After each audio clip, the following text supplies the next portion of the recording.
Bom, pessoal, vamos para o início da nossa aula de número 101 da NBR 6122 de 2019. Vem comigo para essa aula sobre as estacas Rodoalder. Bom, pessoal, vamos para a nossa aula de número 101 da NBR 6122 de 2019. Estamos caminhando para o final desse passo a passo da norma 6122.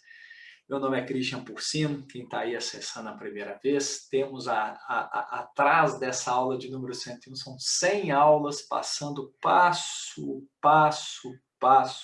dessa norma e de forma a explicar cada parágrafo da norma, explicar cada posição, cada situação. Esse foi o nosso desafio aqui, que está caminhando para o final depois de um ano, né? Percebam que foi um ano dessa pandemia aí no nosso país e a gente está fechando. Vai fechar agora em abril de 2021. Nós vamos fechar exatamente em um ano o estudo desta norma, né? E hoje nós vamos aprender sobre o anexo L, que são as estacas trado vazado segmentado, as conhecidas como hollow alder, né? Essas hollow alder são as estacas tipo trado vazado segmentado. Elas são mais conhecidas com este nome hollow alder, ok? Forte na teoria, forte na hora de resolver problemas, forte na hora de evitar problemas, né? O L1 objetivo, tal como todos os outros, né, complementar a seção de fundações profundas, especificar os insumos para esse tipo de estaca, detalhar as diretrizes construtivas, né, as características gerais desse tipo específico de estaca. Ó, a estaca trado vazado segmentado, hollow alder, né? É uma estaca moldada em loco, então ela tem essas características de uma estaca moldada em loco, executado mediante o quê? A introdução no terreno por rotação de segmentos de tubos metálicos rosqueáveis, ok? Recuperáveis, dotados de hélice dupla nas laterais, com comprimento de 1 metro a 1,5 metros, e a gente injeta a argamassa pela própria haste central do trado, simultaneamente à retirada. Então, escavo, injeto, retiro. Então, essa é o quê? A característica geral muito parecida agora com alguns tipos de estaca que a gente já viu por aí. Parece, né, alguns outros tipos de estaca, mas é importante a gente ver algumas diferenças aqui da hollow alder, né? Então, vê que aqui são segmentos de 1 metro a 1,5 metros, como foi dito aqui, né? Segmentos de 1 metro a 1,5 metros, né? Que são rosqueáveis. Aqui já mostra as roscas, né? Para executar exatamente esse processo de emenda uma hélice com a outra, né? Um segmento com o outro, né? Executa-se a perfuração e a injeção é feita, a injeção de concreto, na verdade a argamassa é feita pela haste central, né? Tem aqui outra foto mostrando aqui a escavação. A introdução do trado, agora a parte L3, que é a perfuração, como é que é feita essa perfuração da estaca trado segmentado, né, vazado, né? O trado é dotado de uma tampa na sua extremidade inferior para evitar o quê? A entrada de solo ou água na haste tubular central, que é onde eu vou fazer a concretagem. Então, essa tampa é para proteção mesmo, né? E a introdução do trado se dá de forma contínua por rotação. A gente já tinha falado isso, né? Colocação da armadura após o término da perfuração, tal qual várias estacas executam dessa forma. Então, após o término, perfurei, né? Após o término da perfuração, atingida a cota de apoio e antes do início do lançamento da argamassa, procede-se a descida da armadura no interior da haste central do trado, né? Essa armadura pode ser montada em feixe ou em gaiola, né? Então, antes, então, né? Após o processo de perfuração e antes do lançamento da argamassa, eu coloco a armadura, né? Injeção de preenchimento. Então, após a perfuração, eu coloco a armadura e após a colocação da armadura, introduzido o quê? Um tubo de PVC no interior, né, da tubulação. De material virgem não reciclado ou metálico, isso é importante, né, para garantir a efetividade da execução, que segue até o final da perfuração, que é a cota de assentamento prevista em projeto, iniciando-se o quê? O preenchimento de argamassa de baixo para cima, né, até completar o fuste da estaca completamente lá, e depois você vai quebrar e fazer, né, o arrasamento. Mas até complementar todo o fuste da estaca, né? Uma vez que todo o fuste da estaca, vejam que a norma insiste, todo o fuste da estaca esteja completo, né, uma vez que isso aconteceu, né, que todo o fuste da estaca está completo, o conjunto de tubos é levantado cerca de 15 centímetros, né? E com o auxílio de haste metálica se procede o quê? A abertura da tampa da tubulação. Então, essa abertura é com auxílio dessa haste metálica, a gente abre a tampa da tubulação. Ok?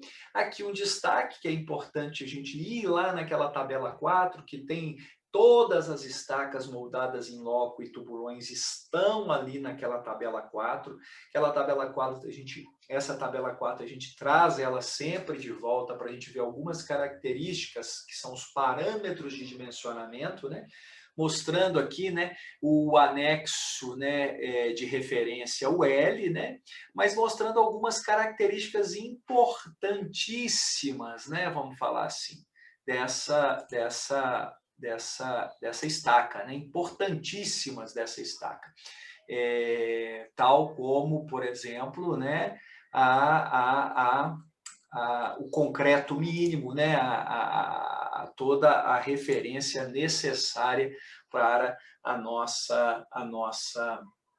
o nosso dimensionamento. Então, aqui, ó, estacatrado, vazado, segmentado, para todas as classes de agressividade, a gente usa um FCK mínimo, né, uma classe de concreto mínima de 20 MPa, e o gama C 1.8 com a armadura mínima de 0,4% da seção e a armadura integral, ou seja, todo o corpo da estaca necessita estar armado, né? Isso é importante para nós termos essa referência realmente bem firme aqui, né? E o anexo L é o que a gente está estudando, é exatamente o que a gente quer mostrar a respeito da execução, dos procedimentos executivos desse tipo de estaca. Como é que eu retiro o trado, né? Eu já abri lá a tampa, com auxílio de uma haste metálica, eu abri essa tampa, eu já fiz a escavação. Agora, como é que eu retiro esse trado da escavação? Após o preenchimento integral da haste central, inicia-se a extração do primeiro segmento do trado com emprego de perfuratriz, aplicando-se a pressão de 100 kPa a partir do segundo tubo e a cada 2 tubos, né? Complementando a argamassa por gravidade, né? Sempre que houver necessidade, repetindo-se a operação até o quê? A retirada completa do tubo. Então, nós vamos fazendo esse processo para e passo, né? Um atrás do outro, repetindo esse processo até a retirada completa da tubulação. Tá? Sequência executiva das estacas, o L7, né? Não se devem executar estacas com espaçamento inferior a 5 diâmetros, em intervalo inferior ao que? 12 horas. Atenção para isso, né? Então, eu vou limitar lá meu raio de ação em 5 diâmetros, né? 5 diâmetros de distância. E planejar a minha execução para que nenhuma estaca dentro desses 5 diâmetros seja executada em intervalo inferior do que 12 horas. Lembrando que essa distância se refere à estaca de maior diâmetro, né? Isso não é novidade para nós, não. Outras estacas levaram isso em consideração. L8, preparo da cabeça e ligação com bloco de coroamento, né? Para a ligação da estaca com bloco de coroamento devem ser observadas o que? A cota de arrasamento prevista em projeto, né? Que é o tanto que essa estaca vai ficar dentro do bloco, né? E o comprimento das esperas, né? Que são os arranques, né? Definidos onde? Em projeto. Então, é importante a gente ter essas informações e garantir que essas observações, né, e informações de projeto sejam atendidas na execução, né? Isso é muito importante. O trecho da estaca acima da cota de arrasamento deve ser demolido, né? Então, eu devo demolir até a cota de arrasamento, usando martelete, usando ponteiro, usando essas informações importantes para a gente levar tudo isso em consideração, ok? Então tá, o trecho da estaca vai ser demolido, a seção resultante deve ser plana e perpendicular ao eixo da estaca, essa garantia que nós temos que dar, e a operação de demolição deve ser executada o quê? De modo a não causar o quê? Danos.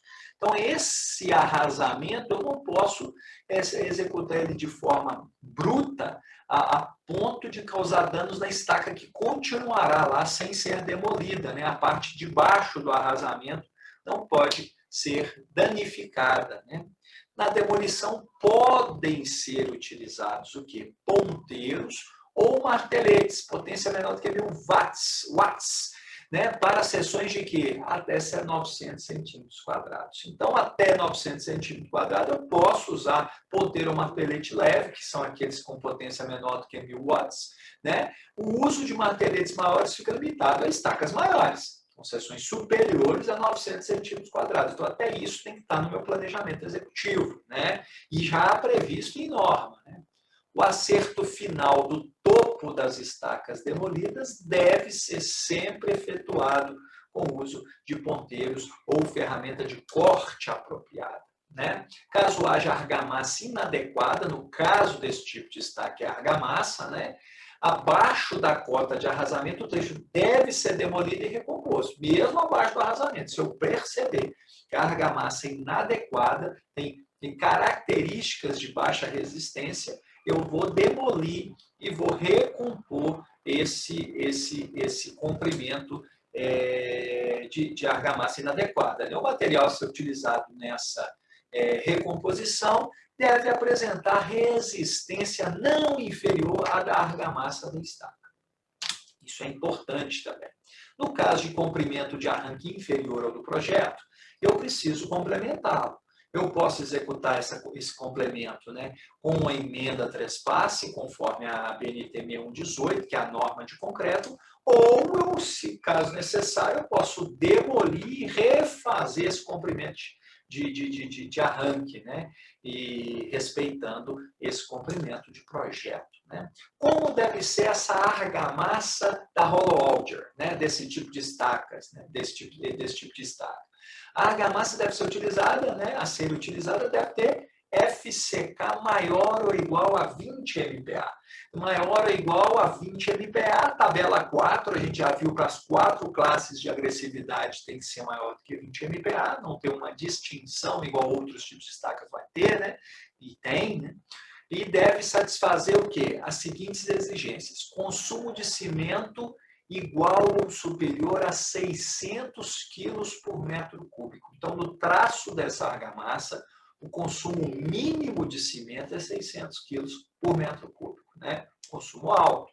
Fator água-cimento correspondente entre 0,5 e 0,6. Então, o traço tem que compor um água-cimento, o fator água-cimento entre 0,5 e 0,6 e um consumo mínimo de 600 quilos por metro cúbico. E o agregado areia, né? O agregado dessa argamassa para a utilização nesse tipo de fundação será a areia. Como é que esse controle dessa argamassa, né? O controle e a aceitação dessa argamassa, como é feito isso em obra, né? Como a norma indica esse controle da execução da argamassa e também a aceitação dessa argamassa no sentido do controle de qualidade executivo do material. L10.1 fala do controle de argamassa, então especificamente do controle dessa argamassa.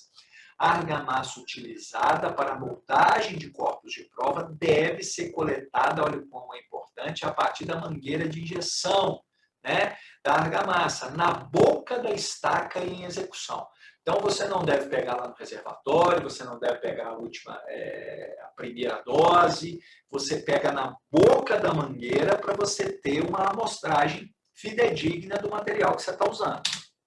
Não se recomenda a retirada de argamassa de misturadores, nem argamassas de início de injeção da mangueira de injeção, nem argamassas retiradas do transbordamento de injeção de uma estaca, sob pena de se obter o quê? Resultados de resistência não representativos da argamassa utilizada. Então, não se recomenda pegar do misturador, nem a argamassa de início, nem a que transborda. Então, a gente evita essa amostragem sendo feita destes locais, desses pontos, destes momentos, né? Isso é um alerta.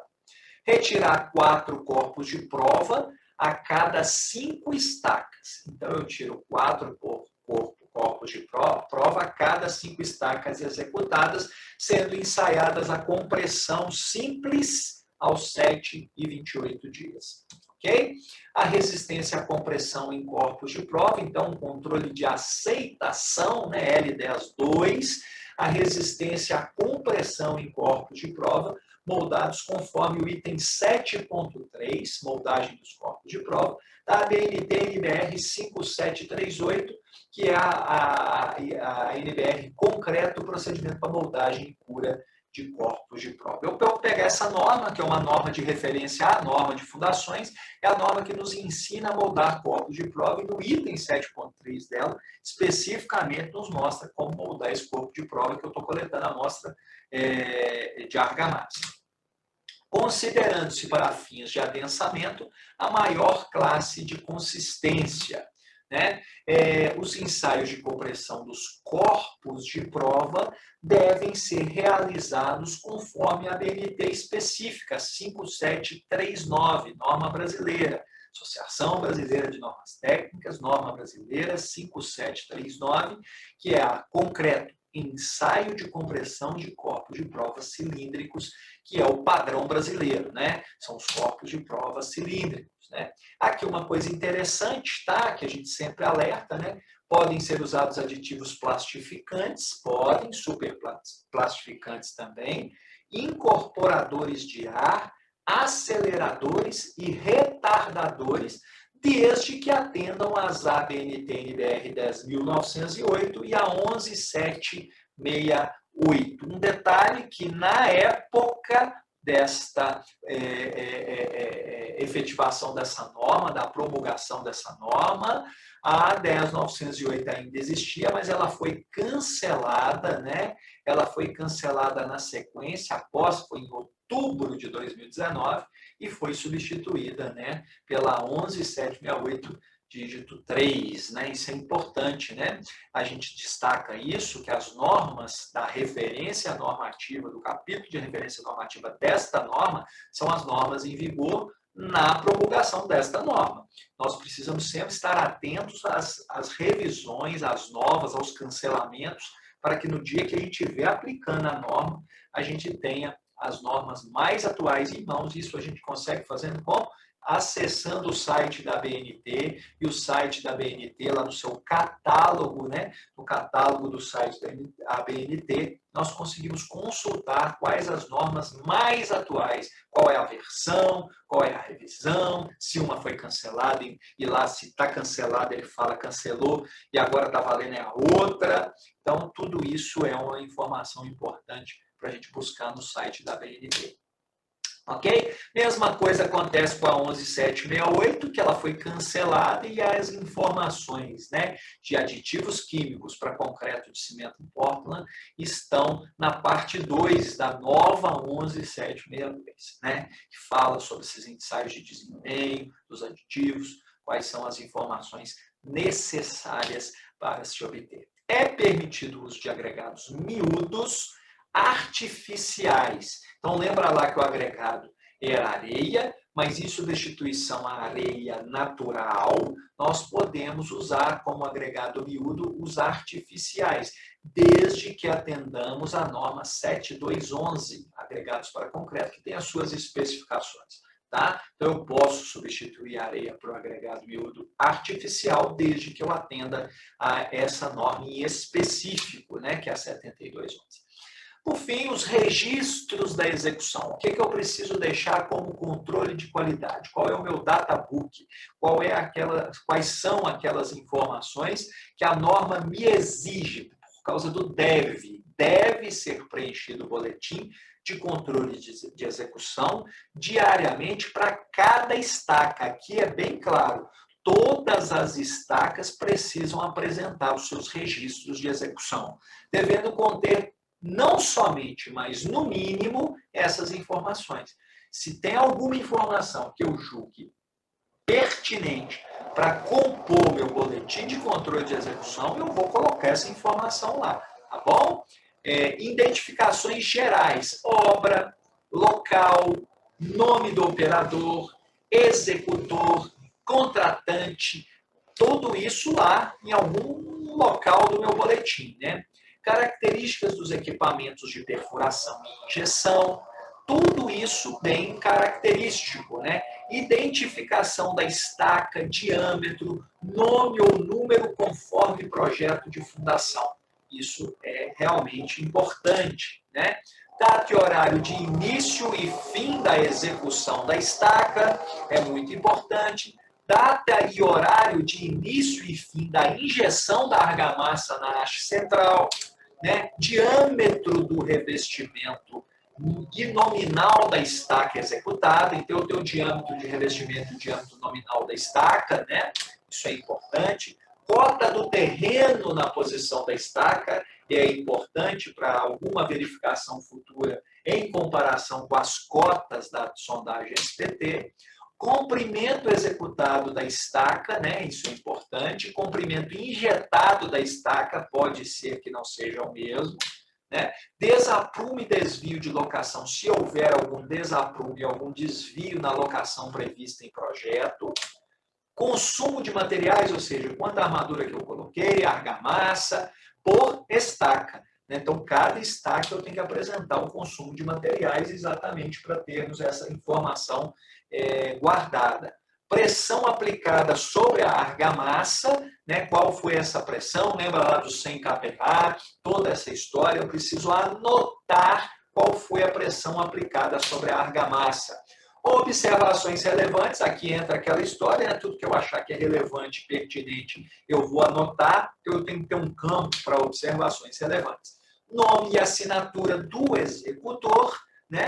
E nome e assinatura de quem? Da fiscalização e do contratante. Com isso, eu fecho o meu registro de execução da minha estaca Roller, né? Então, você percebe que esses registros de execução é um controle de qualidade, é importante como registro e como histórico de execução da sua estaca. Isso é muito importante. Fechamos, então, o anexo L, e na próxima aula vamos entrar nas microestacas, ou também chamadas estacas injetadas do anexo M. Espero que estejam gostando, deixe o seu like, inscreva-se no canal, divulgue a informação. Tenho certeza absoluta que esse canal será útil para a divulgação da NBR, para ensinamento, para esclarecimento, e eu fico à disposição do que vocês precisarem. Forte abraço e até a próxima aula. E aí, pessoal, gostaram dessa aula de número 101? Espero que estejam aprendendo bastante. Deixe o seu like, inscreva-se no canal, compartilhe a informação com seus colegas. Na próxima aula estaremos aprendendo sobre as microestacas. Aguardo vocês. Um forte abraço e até a próxima aula.